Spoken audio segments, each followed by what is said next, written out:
Assalamu alaikum rahmatullahi wa barakatuh. I'm gonna tell you a story about teechi.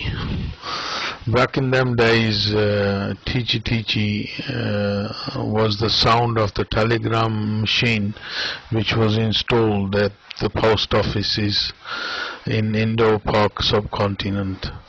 And whenever a telegram message was sent from the British Crown from London, it was received at such places and post offices, because the fact Mirza Qadiani worked in a post office.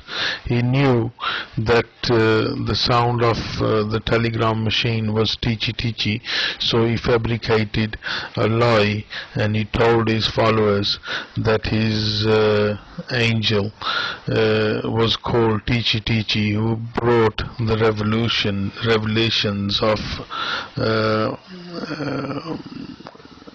from God. Astaghfirullah.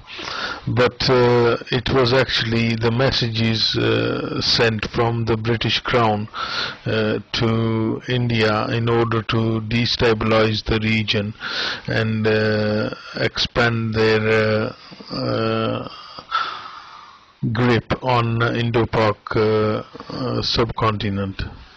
So that was the story of teechi, if any of you missed it. Yeah.